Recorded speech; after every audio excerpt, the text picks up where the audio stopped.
Nobody knows what I'm doing here. Sometimes we have to find out who we're not. I'm not a girl, I know that. To discover who we are. I can't imagine going through this when I was 14. The labels sometimes get in the way. I mean, people usually think I'm like a guy. I go to Sammamish, but when then people see me on a softball field, they know like, okay, so this person's a female, question mark? If you ask a question, you better be prepared to hear the answer because we're going to tell you. Sometimes we have it all wrong. To not have that ability to describe to people who I was really, really weird. I looked fairly masculine at the time. People asked, like, what are your pronouns? And I was just like, I don't know. You see, gender is a lot more complicated than we assume.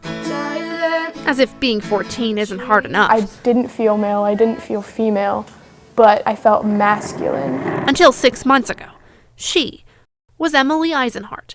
I'm pretty fresh off the boat. A ballerina turned die-hard tomboy. What is that? It's eyeliner. With friends. A typical freshman.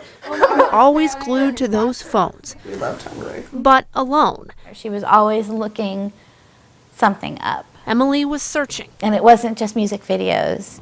I could tell she was looking for something specific. I didn't know what it was.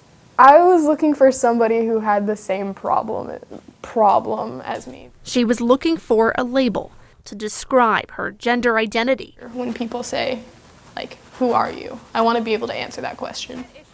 Thousands of teens are looking for the same answers, and they find them with help from a community of strangers online. So this one's another anonymous one. The internet's crucial for these youth. It's their lifeline. It's their connection to a world of possibility rather than impossibility. We kind of like came out together. Yeah.